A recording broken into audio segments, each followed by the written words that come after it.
This is the kind of thing that undermines complete the the legitimacy of the industry completely. And I don't even like the guy.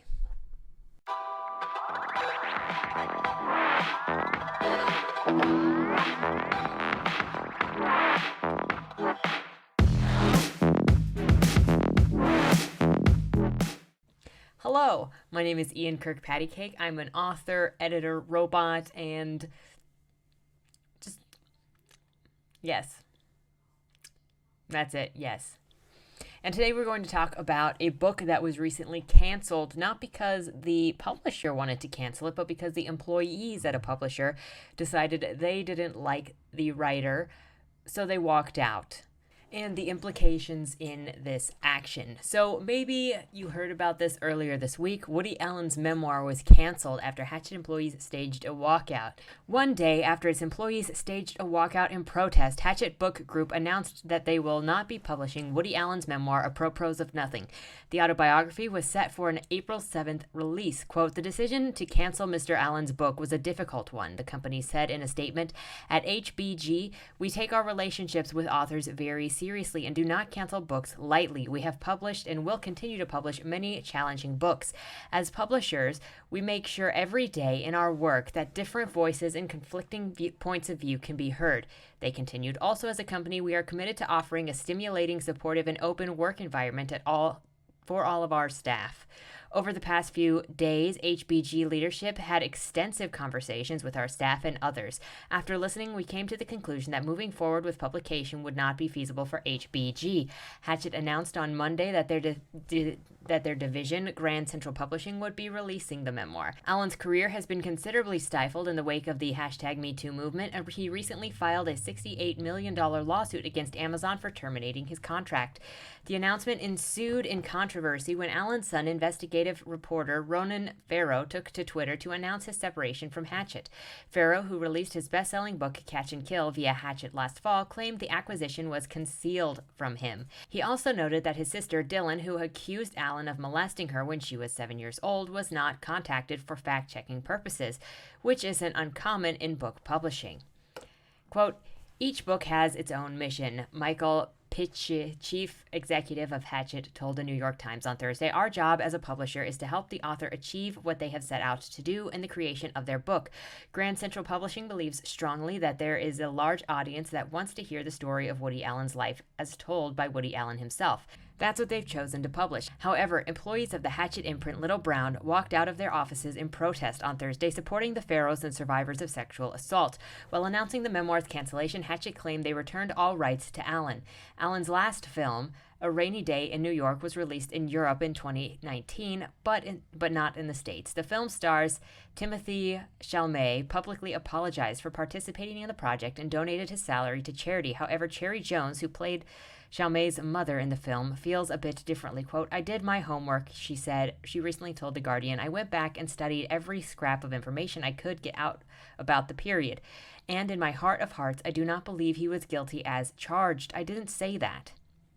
I just said, in this heated place, there are those who are comfortable with their certainty, and I'm not. I don't know the truth, but I know that if we condemn by instinct, democracy is on a slippery slope." Rifkin's Festival, Allen's latest project, featuring Christoph Waltz and Gina Gershon, is currently seeking distribution. So what happened in this situation is that a publisher decided that they were going to pick up this book by this person. And then employees, once they found out, and then another author published under this publisher has a personal problem. It could be, we're boiling it down to the most simple of terms, okay? We're going to cover some of the not great stuff about Woody Allen here in a second, but we're going to boil it down to one author from this publisher had an issue with another author, and so he went onto the dumpster fire of the internet, that is Twitter, because where do you go if you want to create a mob? Twitter. Everybody knows if you want to get people riled up, go to Twitter. It is where the emotionally and mentally unstable hang out. So the person went to Twitter, riled up a mob to come after this publisher to get the publisher to drop the book. Employees of the publisher all then decided that they wanted to protest the publication of this book, walked out, and then the publisher stepped back their publication of the book. Now, what this shows us is, one, that publishers will not stand by the work of the author. A couple of years ago, that had to do with Milo Yiannopoulos, who is a right-wing provocateur, speaker, writer, and his book Dangerous was canceled at Simon & Schuster, leading up to the final cancellation when there was a lot of controversy. There were a number of writers, left-wing writers especially, who were trying to get his book canceled or dropped, and one of them was the outspoken Roxane Gay, whom I can't stand, but I digress. Eventually, his book was dropped because publishers don't stand by their authors anymore. And this is another thing. And one of the things that was happened with Woody Allen, you don't have to like the guy. I don't like the guy. I don't watch his stuff. I specifically don't watch his stuff because I don't like him, and I haven't liked him for a very long time. But that's not the purpose of publishing books, and it's not the purpose of an agent picking up a book either. What we're told up front is that book publication and storytelling is about finding good books, is about finding good stories. However, when it comes down to it, when you look into these nitty-gritties, it's not about good storytelling at all. It's about these people choosing whether or not they want to endorse an author, because apparently publication means you endorse the idea, you endorse their life, you endorse their decisions. But that's not what publication of books is about. It's not about having the right ideas and thus you get elevated. However, that is what it's turning into with stuff like this, where the publisher isn't in control anymore of what books they're putting out. Look at this. The executives didn't make the decision. The staff decided what they wanted the company to publish and then protested until they got what they wanted. They should have been fired because it is not their job. It is not the employee's job to decide what the company should be publishing. It is not the employee's job, the horde of employees, to go, this person is not righteous enough to be published, but these people are. You're not the acquisition editor. And you're going to have people who are not great people publishing with you. Bad people can tell good stories. And you should always err on the side of more information as opposed to less, even if it's false information. Look, John Wayne Gacy, maybe I'm the weird one here, but John Wayne Gacy wrote his own autobiography. I know, that is about his innocence. And he only published like 500 copies. Everybody knows that he was guilty, but he still wrote his own account of what happened that he wanted to share and pushed it out there. Now, anybody who has that copy can scrutinize it however they want. Should he not have been published because he was a terrible person? I think it's more helpful to have the information out there. I think there are a ton of people that would like to get inside John Wayne Gacy's head, and through publication of the book, it helps you do that. I think it also, if you pick somebody's story, okay, that they have bad things in their past, like the molestation of somebody, or they've got a bunch of accusations against them, and so they're going to disprove them, whatever. Even if it doesn't go into personal stuff, you get directly into the person's head, which means you can then compare what they say about life, about their experiences, about what they saw versus the public persona they put out, or the experiences that people have. So you're able to compare and contrast the information you're told and the information you're given. When I was in theater, we were told there are 3 ways that you learn about a person, and on stage, because you can't go into huge swathes of exposition on stage. It's really, really boring. So the 3 ways that you learn about who a person is 1, what they say about themselves, 2, what other people say about them, and 3, what they do. And you can compare all 3 to decide whether they are an unreliable narrator, whether they are what they say they are, whether other people lie about them, whether other people tell the truth while they lie about themselves, or if everybody is wrong but their actions betray what everybody thinks about them. And the same can be said here. Publishers should not be in the business of deciding if somebody is moral enough to publish. And employees like this at Hachette are so filled with ego that they believe they should be the arbiters of who gets published and who doesn't. It's not your job. If you don't like the book, let the market decide. Put it out there. It was chosen to tell, as the executive said down here, it was chosen to tell a specific story from a specific point of view. That is what the job of publication is to find the books that are interesting, the point of views that are interesting, not the people that are good enough people, oh my gosh, because they didn't do something socially or because they didn't break the law. And there are actually laws on the books that convicted criminals cannot make money off of their crimes by writing books about their crimes. It's like the Son of Sam law, because following Son of Sam, that became an issue. But this sets a dangerous precedent, and we've seen it before where publishers pull back because there is outrage against the author and they don't really care about the author. They care about their bottom line, their reputation, and whether or not the outrage against you will hurt their brand. There was a commenter that I was having a conversation with someone on one of these videos about Twitter and publishing and what is the biggest, and it had something to do with private publishing or indie publishing and traditional publishing, and which was a better route, or I don't completely remember what it was. But it came down to, I think authors have a better chance in defending themselves and their work when they indie publish, because publishers don't care about the author so much as they care about making money and they care about their brand. So if you get in trouble, it depends on what kind of trouble, and a lot of publishers are doing their research on Twitter, which is a miscalculation of the actual culture. So they'll take something that's as tiny as a little pebble and turn it into this big figure issue when it's not a big figure issue. But you're going to be out the door.